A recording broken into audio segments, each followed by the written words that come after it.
G blog লৈ পুনৰবাৰ সকলোকে স্বাগতম জনাইছো। আজি আমি আলোচনা কৰিবলৈ লৈছো আত্মসহায়ক গোটবোৰে লাভ কৰা CIF সন্দৰ্ভত অৰ্থাৎ কমিউনিটি ইনভেষ্টমেন্ট ফাণ্ডৰ সন্দৰ্ভত। কমিউনিটি ইনভেষ্টমেন্ট ফাণ্ড SHG বিলাকে কেতিয়া পায় আৰু এই কমিউনিটি ইনভেষ্টমেন্ট ফাণ্ডৰ পৰিমাণ কিমান, কমিউনিটি ইনভেষ্টমেন্ট ফাণ্ডটো পোৱাৰ পাছত SHG টোৱে ভিও কিমানকৈ সুদ দিব লাগে আৰু কেনেকৈ সেই সুদটো গণনা কৰা হয় সেই সন্দৰ্ভত আজি ভিডিওটোত আমি আলোচনা কৰিম। যেহেতু এটা আত্মসহায়ক গোট গঠন হোৱাৰ পাছত আত্মসহায়ক গোটটোৰ বিকাশৰ কাৰণে অৰ্থাৎ বেসিক যিখিনি আত্মসহায়ক গোটটোক লাগে সেইখিনিৰ বাবে আত্মসহায়ক গোটটোৱে ৰিভলভিং ফাণ্ড পায়, যিটোক RF বুলি কয়। RF কিমান সেইটো আপোনালোকে নিশ্চয় জানে, তথাপিতো মই দেখুৱাই দিছো। RF হ'ল 15,000 অৰ্থাৎ 15,000 টকা কি হৈছে এটা SHG পাব লাগে গঠন হোৱাৰ পাছতে। এই SHG এই 15,000 টকাটো বিশেষকৈ ভিওয়ে দিয়ে আৰু ভিওক ASRLM ফালৰ পৰা যোগান ধৰা হয়, অৰ্থাৎ ৰিভলভিং ফাণ্ডটো চৰকাৰী ফাণ্ড হয়। গতিকে এই ৰিভলভিং ফাণ্ডটোৰ কাৰণে SHGয়ে কোনো ধৰণৰ সুদ ভৰিব নালাগে আৰু ইয়াক ঘূৰাইও দিব নালাগে। আৰু তাৰ পাছত 6 মাহ হৈ যোৱাৰ পাছত বিশেষকৈ গাইডলাইনছ মতে 6 মাহ হৈ যোৱাৰ পাছত কি হয় SHG এটাই CIF পায়, অৰ্থাৎ কমিউনিটি ইনভেষ্টমেন্ট ফাণ্ড পায়। এটো হল বিনিয়োগ পুঁজি। আপোনালোকে মনত ৰাখিব, এই বিনিয়োগ পুঁজিটো ব্যৱহাৰ কৰি পেলাই SHGৰ সদস্যসকলে কি কৰিব পাৰে, যিকোনো ধৰণৰ জীৱিকা নিৰ্বাহৰ এটা উপায় তেওঁলোকে অৱলম্বন কৰি ল'ব পাৰে। গতিকে CIF ফাণ্ডটো দিয়া হয় SHG মহিলাসকলক এইটো কাৰণে যাতে সেই ফাণ্ডটোৰ জৰিয়তে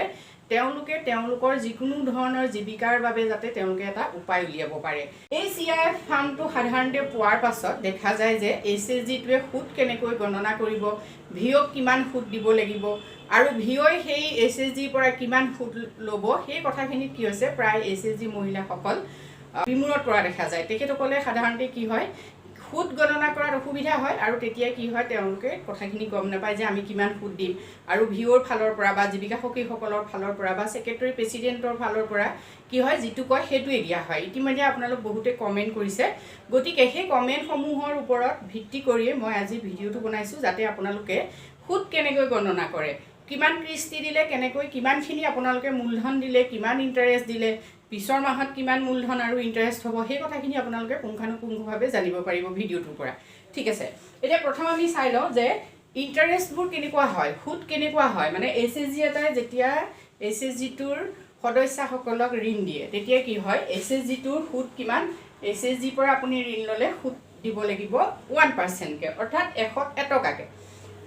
আৰু যদি আপুনি ভিওৰ পৰা লয়, ভিওৰ পৰা যদি ঋণ লয় তেতিয়াহ'লে কি হৈছে ভিওক দিব লাগিব 0.75% কে অৰ্থাৎ 75 পইচাকে। আৰু যদি CLFৰ পৰা লয় তেতিয়া হ'ব 0.50 অৰ্থাৎ 50 পইচাকে। আৰু যদি আপুনি এটা SHG যদি বেংকৰ পৰা লয় তেতিয়া কি হৈছে বেংকৰ পৰা যদি SHG এটা লয় তেতিয়া আপোনালোকে সুদ কিমান ভৰিব লাগে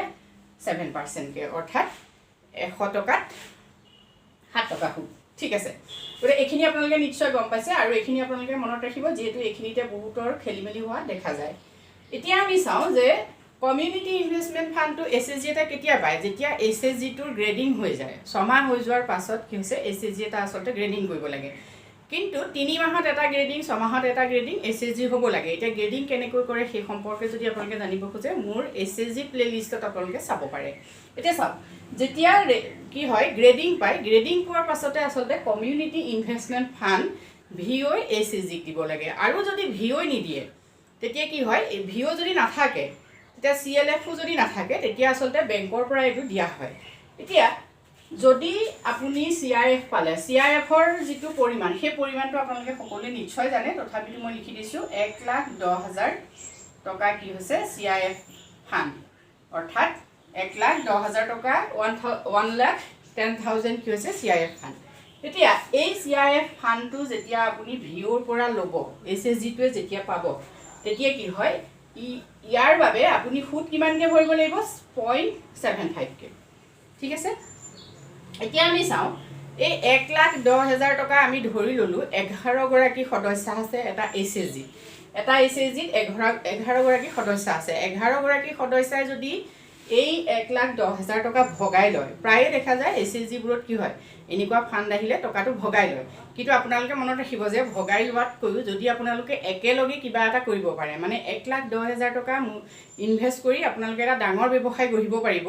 কিন্তু ভগাই ললে কি হয় ব্যৱসায়বোৰ আমাৰ সৰু সৰু হৈ যায় সাধাৰণতে মহিলাসকলে ঘৰত পুহিবৰ বাবে হাঁহ কুকুৰা পালনৰ বাবে ছাগলী পালনৰ বাবে এনেকেও মানে পইচাটো ভগাই তেওঁলোকে কামত খটুৱাই কিন্তু একেলগে কৰিলে ডাঙৰ ফাৰ্ম সাম খুলিব পাৰে কিন্তু যিকি নহওক আপোনালোকৰ যেনেকৈ সুবিধা হয় তেনেকৈ কৰিব এতিয়া চাওক 11 গৰাকী যদি আপোনালোকে ভগাই লয় তেতিয়া আপোনালোকৰ কিমানকে পৰিব যেহেতু 1,10,000 টকা গতিকে 11 গৰাকী যদি আপোনালোকে ভগাই লয় কিমানকে পৰিব 10,000 কে পৰিব ঠিক আছে আপোনালোকে 10,000 টকাকে প্ৰতি গৰাকী কি কৈছে গ্ৰহণ ললে যেনিবা কিমান আছিল পইচা আমাৰ এটো মানে 1,10,000 টকা এতিয়া এই 1,10,000 টকা যেতিয়া আপোনালোকে প্ৰতি গৰাকীয়ে 10,000 কে ভগাই ললে এতিয়া চাও এই পইচাটোৰ বাবে আপুনি সুদ কেনেকে দিব এতিয়া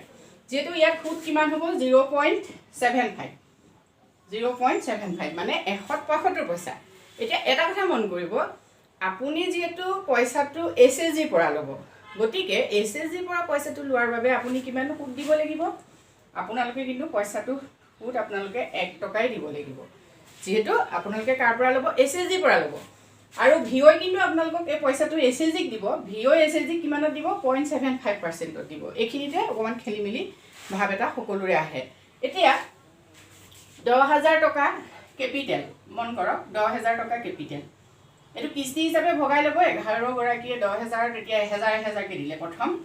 আৰু কিস্তি এটা মানে 10,000 টকা দিব গতিকে আপোনালোকে কি হৈছে 10 মাহত মাৰিব গতিকে 1,000 কে ঠিক আছে কেপিটেল আপোনালোকৰ 1,000 টকা মানে প্ৰথম মাহত এতিয়া যেহেতু আপুনি কি হৈছে 10,000 টকা লৈ থৈছে গতিকে 10,000ত আপোনাৰ 1 টকাকে কিমান সুদ আপুনি ভৰিব লাগিব চাওক 10,000 টকা এতিয়া 10,000 আৰু আহিলে কিমান 1 টকা সুদ গতিকে আপোনালোকে সুদটো এনেকৈ গণনা কৰিব পাৰে কাটিলে থাকিলে কিমান আপোনাৰ 100 টকা একেবাৰে সিম্পল যেটো মেথড সেইটো আপোনালোকক দেখুৱাই দিছো যেহেতু এমাহৰ এতিয়া এমাহত আপোনালোকে কিমান হ'ব 100 টকা আপোনালোকৰ সুদ হ'ব ঠিক আছে প্ৰথম মাহত আপুনি প্ৰথম কিস্তি দিব গতিকে প্ৰথম কিস্তিত 1,000 টকা আপুনি কেপিটেল দিব মানে আপোনাৰ মূলধনৰ 1,000 টকা আপুনি ধাৰ মাৰিব এতিয়া লগত ইন্টাৰেষ্ট আপুনি কিমান দিব লাগিব 100 অৰ্থাৎ 100 টকা এতিয়া capital plus interest C plus I আমি এটোটা ঘৰ ৰাখিছো C প্লাস I তেতিয়ালে আপুনি কিমান পইচা দিব লাগিব সেই মাহটোত সব 1,100 টকা অৰ্থাৎ এগৰাকী সদস্যই কিমান দিব 1,100 টকা SHG জমা দিব মন কৰিব আপুনি ভিঅত জমা নিদিয়ে যেহেতু আপোনাক SHG তোহে লোনটো দিছে গতিকে আপুনি SHG দিলে কিমান দিব লাগিব তেনে আপোনাৰ কিস্তি 1,000 টকা আৰু ইন্টাৰেস্ট 100 টকা ঠিক আছে এনেকৈ প্ৰত্যেক গৰাকী কি হয় 1,100 টকা দিব লাগিব প্ৰথমবাৰ এতিয়া চাও যেহেতু আপোনালোকে কি হৈছে SHG দিছে 100 টকা আৰু আমি কৈছো যে ভিঅত কি হৈছে 75% গতিকে ভিঅত যদি 75% হয় এখিনিত এটা কথা মন কৰক 10,000 টকা 10,000 আৰু ভিঅত কিমান 70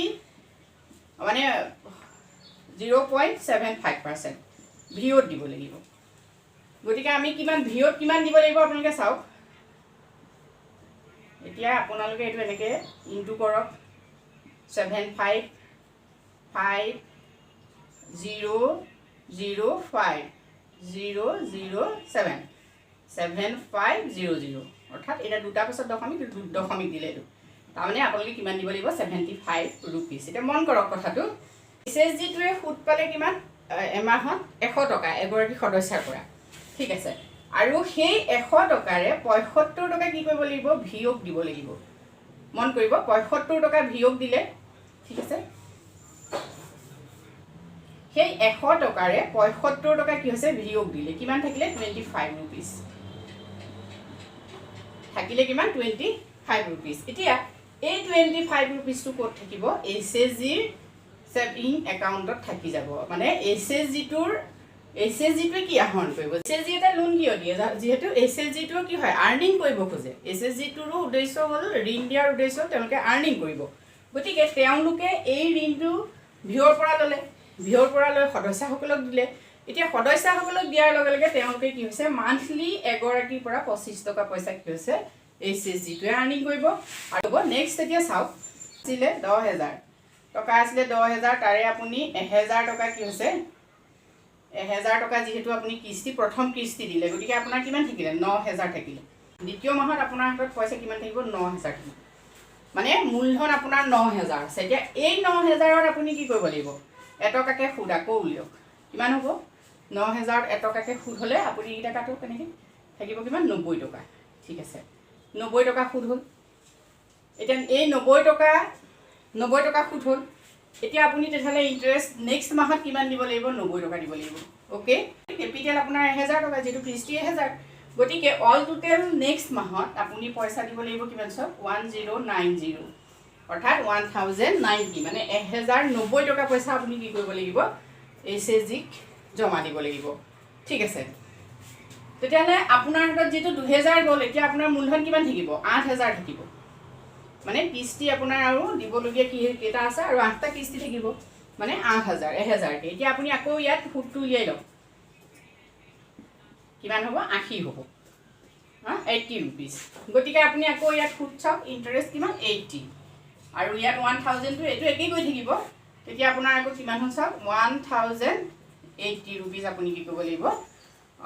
নেক্সট সুতে মূল্য মানে আপুনি SHG জমা দিব লাগিব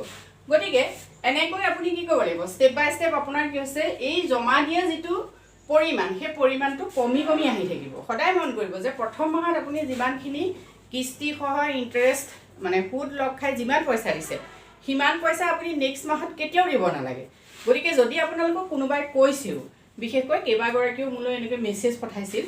যে তেখেতসকলে কি হয় 500 টকাকে দিয়াৰ কথা কৈছিলে 500 টকাকে তেখেতসকলে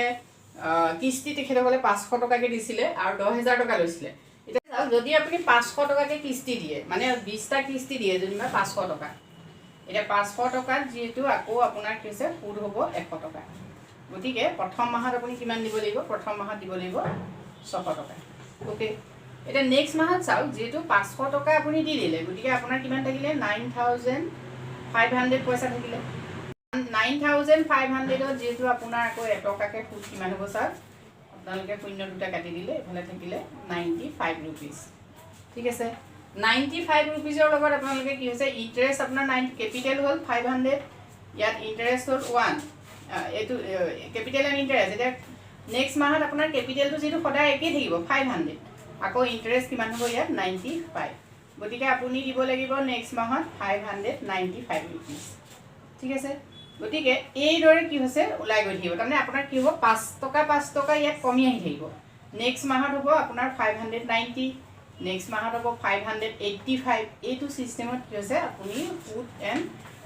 আপুনি ইন্টাৰেষ্ট আৰু কেপিটেল দুইটা মিলাই দি থাকিব লাগিব কিন্তু এটা কথা চাব 5 টকা কমি আহিব এতিয়া আপোনালোকে বহুতে কমেন্ট কৰিছিল যে আপোনালোকৰ কি হৈছে 6 মাহ নে 5 মাহ আপোনালোকৰ 600 টকাই লৈ আছে তাতো কৈছে যে 5 টকা কমিব কিন্তু আপোনালোকৰ প্ৰথম মাহ দিয়াৰ পাছৰ পৰাই 5 টকা কমিব 6 মাহ বা 5 মাহৰ পাছত 5 টকা নকমে ঠিক আছে গতিকে এনেকৈ যেতিয়া আহি থাকিব আপোনালোকৰ 5 কে যদি আপোনালোকে কিস্তিটো কিমান দিছে সেইটো চাই ল'ব কিস্তি অনুসৰি আপোনালোকৰ এফালে কেপিটেল এণ্ড ইন্টাৰেষ্ট হ'ব এতিয়া ইয়াত আমাৰ যেহেতু কি হৈছে 10টা কিস্তি আছিলে গতিকে 10টা কিস্তিত আপোনালোকৰ ইন্টাৰেষ্টটো 10 টকা কমি আহিব 70 টকা 60 টকা এনেকৈ 50 40 30 20 আৰু 10 ইমানলৈকে কি হৈছে এই 10ত আপোনালোকৰ 10টা কিস্তি শেষ হৈ যাব গতিকে এখিনিলৈকে আপোনালোকৰ কি হ'ব ইয়াত 1,000 যেহেতু আপোনালোকৰ 1,000 কিস্তি আপোনালোকে দিব লাগিব আৰু লাষ্ট মাহত আপোনালোকে কিমান দিব লাগিব চাওক 1,010 টকা আপোনালোকে দিব লাগিব মানে আপোনাৰ পইচাটো কমি কমি আহি থাকিব এতিয়া এই সিস্টেমত আপুনি ইন্টাৰেষ্ট কিমান দিলে 10 মাহত আপুনি কিমান ইন্টাৰেষ্ট দিলে এইখিনি আপুনি যোগ কৰিলে ইন্টাৰেষ্টটো ওলাই যাব আৰু কেপিটেল এণ্ড ইন্টাৰেষ্ট কিমান হ'ল আপোনাৰ ওলাই যাব গতিকে এনেকৈ আপোনালোকে কি কৰিব পাৰিব কমিউনিটি ইনভেষ্টমেন্ট ফাণ্ডটোৰ সুদ গণনা কৰিব পাৰিব এতিয়া চাওক যদি আপোনালোকে নিজে সুদটো গণনা কৰিব পাৰে তেতিয়াহ'লে আপোনালোকৰ কোনো ধৰণৰ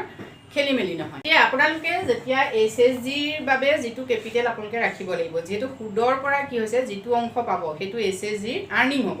গতিকে বুক কিপাৰে সেই কথাটোত গুৰুত্ব দিব যেটো যেতিয়া আপুনি বুক কিপিং কৰিব তেতিয়া আপুনি যিমানখিনি পইচা পালে এটা এগৰাকীৰ পৰা যেটো আপুনি 100 টকাকে প্ৰথম আপোনালোকে সুদ ললে সেই সুদৰে কি 75 টকা কি হৈছে ভিলৈ যাব আৰু 25 টকা কি হৈছে SHG থাকিব গতিকে প্ৰতি গৰাকীৰ পৰা এনেকৈ আৰ্নিং হ'ব এই আৰ্নিংটো আপোনালোকে টোটেল কৰি উলিয়াই ল'ব আৰু কি হৈছে তাৰ সেই আৰ্নিংটোৰ যিখিনি SHG পায় সেইখিনি SHG ৰাখি এইখিনি ভিঅ'ক দি দিব। গতিকে এনেকৈ আপোনালোকে CIF ফাণ্ডটোৰ সুদ গণনা কৰি উলিয়াব পাৰে। আৰু CIF ফাণ্ডটো বুলি কথা নাই, বেংকৰ পৰা লোৱা যিবিলাক লোন হয় সেই লোনৰো আপোনালোকে এই মেথডতে কি কৰিব পাৰে, সুদ আপোনালোকে গণনা কৰিব পাৰে। যদি আজি ভিডিঅ'টোত আমি এইখিনি কথা আলোচনা কৰিছোঁ, যদি আপোনালোক উপকৃত হৈছে কমেণ্ট কৰি জনাব। ধন্যবাদ।